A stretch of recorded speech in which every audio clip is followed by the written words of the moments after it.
friends, welcome to day 13 of the spoken English program.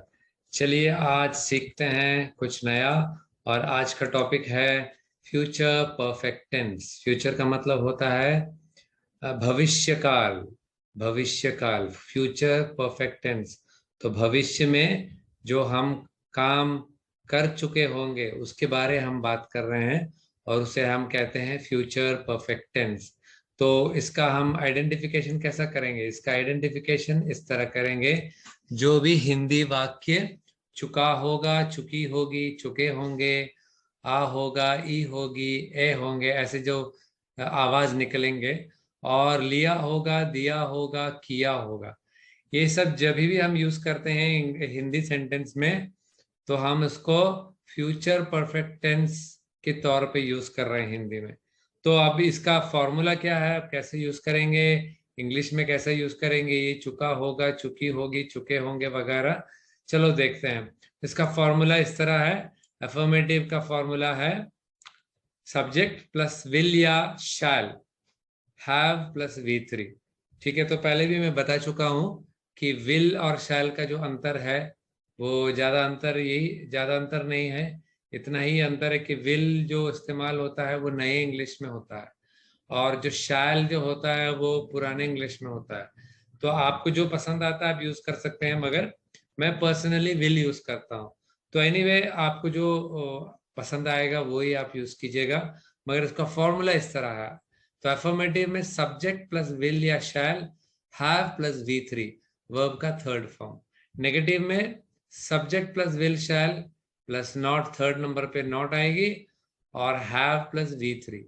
और interrogative में will plus subject plus have plus V3, यानी कि reverse order में, क्योंकि यहाँ पर सब्जेक्ट प्लस विल या शैल है अफर्मेटिव में, तो इंटरोगेटिव में will plus subject plus have आएगा, तो उल्टा आएगा। ठीक है, तो और अगर इंटरोगेटिव नेगेटिव बनाना है तो तीसरे नंबर पे नॉट लगेगी, यानी कि will plus subject plus have, not have, यहाँ पर नॉट हैव आएगा, नॉट प्लस हैव आएगा। ठीक है, वो इंटरोगेटिव नेगेटिव में आएगा। इसका भी हम एग्जाम्पल देंगे।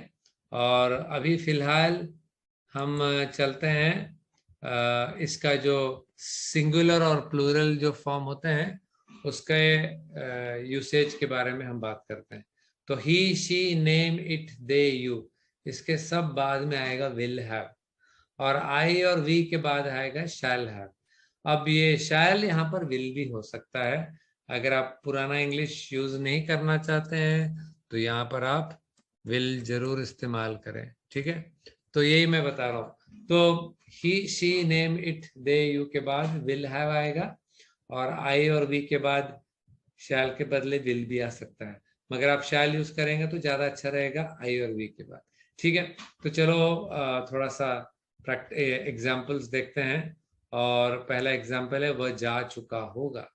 वह जा चुका होगा, तो इसका अगर इंग्लिश में हम बोलेंगे तो ये पर यहाँ पर आई के, यहाँ पर ही के बाद देखो, यहाँ पर ही के बाद विल हैव आता है, तो यही विल हैव यहाँ पर यूज करते हैं। ही विल हैव गॉन, वो जा चुका होगा, ही विल हैव गॉन। ठीक है, तो ही विल हैव गॉन। तो यहाँ पर देखो, यहाँ पर फॉर्मूला वही है, सब्जेक्ट प्लस विल या शैल प्लस हैव, या विल या शैल हैव प्लस V3। ठीक है, और नेगेटिव में अगर सेंटेंस बनाना है तो तीसरे नंबर पे नॉट है, he will not have gone. ठीक है, he will not have gone, ये सेकंड नंबर पे लगेगी। और इंटरोगेटिव में अगर लगना है तो ये ही विल के बदले उल्टा आएगा, will he have gone, will he have gone. Interrogative, वो क्या वो जा चुका होगा। ठीक है, यहाँ पर he will not have gone का मतलब है वो गया नहीं होगा और वो जा चुका नहीं होगा।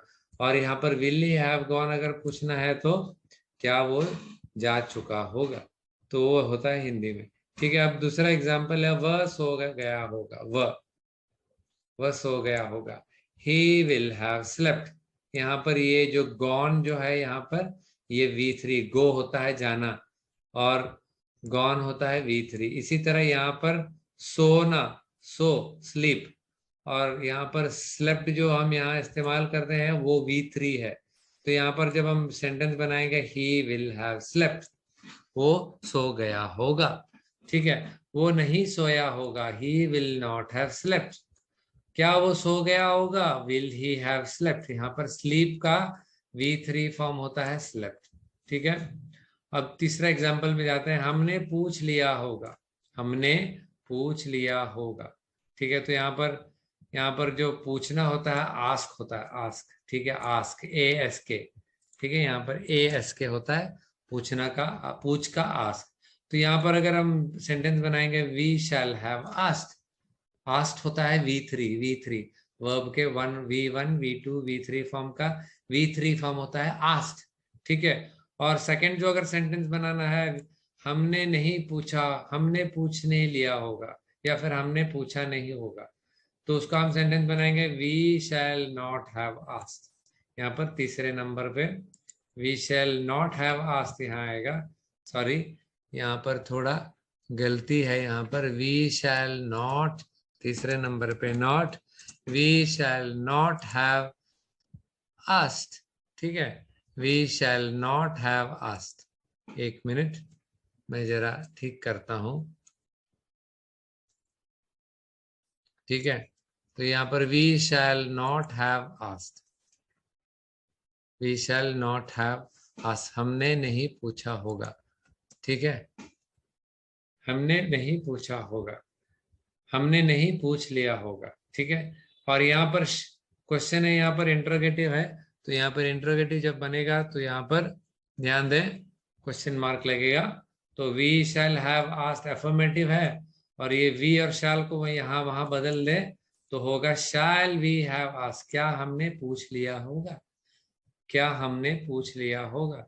तो ये जो एरो यहाँ दिख रहा है, ये सिर्फ ये बताने के लिए है कि वी शैल, अगर शैल भी होगा तो इंट्रोगेटिव हो गया। ही विल, यहाँ पर देखे ही विल, तो यहाँ पर एरो बताया, यहाँ पर ही विल, यहाँ अगर विल ही आएगा तो इंटरोगेटिव हो जाएगा। सो इसी तरह ही विल हैव गॉन, अगर उल्टा बनाएंगे विल ही हैव गॉन, यानी कि ही और विल को एक्सचेंज करना, तो विल ही हैव गॉन। तो इसी तरह इंटरोगेटिव बनता है, ठीक है। तो पहले भी बता चुका हूं, मगर फिर से एक और बार बता रहा हूँ, ठीक है। और अब अभी एक्सरसाइज है, एक्सरसाइज का टाइम आ गया है। मेहमान जा चुके होंगे, the guest will have gone, ठीक है। The guest will have gone, gone V3 है, विल हैव गॉन, गॉन, ठीक है। जाना, गो होता है जाना, तो गो का V3 फॉर्म होता है गॉन। उसने पढ़ लिया होगा, पढ़ना स्टडी, ठीक है। स्टडी, पढ़ना होता है स्टडी, तो उसने पढ़ लिया होगा। लड़के के बारे में बात कर रहे हैं, he will have studied, studied, studied यहाँ थर्ड फॉर्म है, STUDIED, थर्ड फॉर्म। जा चुके होंगे, गॉन, थर्ड फॉर्म। तो जरा आपको समझने के लिए मैं ये बता रहा हूँ, आप समझ जाए तो ये आपके लिए आसान है। सचिन ने नहीं मैच खेला होगा, Sachin will not have played the match. Play होता है खेलना, यहाँ का खेला, तो खेल होता है प्ले, और खेला होगा होता है प्लेड, सॉरी प्लेड, ठीक है, प्लेड। तो यहाँ पर बोलेंगे Sachin will not have played the match, ठीक है। माताजी खाना पका चुकी होंगी, माताजी खाना पका चुकी होंगी। तो यहाँ पर खाना पकाना कुक फूड होता है, कुक फूड, पकाना कुक। तो mother would have, mother will have cooked food, cook का कुक का V3 फॉर्म होता है कुक्ड, ठीक है। Mother will have cooked food. बच्चे सो गए होंगे, सोना होता है स्लीप, और स्लीप का थर्ड फॉर्म होता है slept. Children will have slept, children will have slept, ठीक है। Children will have slept, slept होता है थर्ड फॉर्म V3। वह गिर चुका होगा, गिरना, फॉल, फॉल का थर्ड फॉर्म होता है फॉलन, fallen, ठीक है। लड़के के बारे में जिक्र हो रहा है, he will have fallen, वो गिर चुका होगा, he will have fallen, ठीक है, बढ़िया, वेरी गुड। उसने मोबाइल नहीं खरीदा होगा, उसने, तो लड़के के बारे में बात हो रहा है। he will not, तीसरे नंबर पे not, he will not have purchased, purchased होता है third form, he will not have purchased the mobile, ठीक है, he will not have purchased the mobile, negative sentence है, ठीक है। ट्रेन दिल्ली से जा चुकी होगी, ठीक है, जाना, गॉन, तो यहाँ थर्ड फॉर्म होता है गॉन, ठीक है। The train will not, sorry, the train will have left Delhi, sorry, the train will have gone from Delhi, gone, तो जाना होता है go, और यहाँ पर लगेगा the train will have gone from Delhi, gone from Delhi, Delhi से, gone from Delhi, ठीक है। मरीज मर चुका होगा, मर चुका, डाई, डाई होता है मरना, और डाइड होता है थर्ड फॉर्म, डाइड होता है third form. The patient will have died, the patient will have died, ठीक है। और लास्ट वाला क्वेश्चन है, ये क्वेश्चन वाला है, इंट्रोगेटिव है, क्या अनीता ने गाना सुन लिया होगा, तो यहाँ पर पूछेंगे, विल से शुरू होगा, will Anita have, will Anita have listened, गाना सुनना, लिसन, लिसन, लिसन होता है सुनना, गाना सुनने को हम लिसन बोलते हैं, ठीक है। Will Anita have listened, listened होता है third form, will Anita have listened to the song, will Anita have listened to the song. तो ये है आज का एक्सरसाइज, हो गया आज का एक्सरसाइज। अब मैं होमवर्क जो यहाँ पर है मैं आपको शेयर करता हूँ क्लासरूम में, होमवर्क करके ही अगले चैप्टर में जाना, बिना होमवर्क करे कभी मत जाना, ठीक है। तो आज का इतना ही है, और अगले क्लास में फिर से मिलते हैं। चलो, all the best, good luck to you, thank you and bye bye.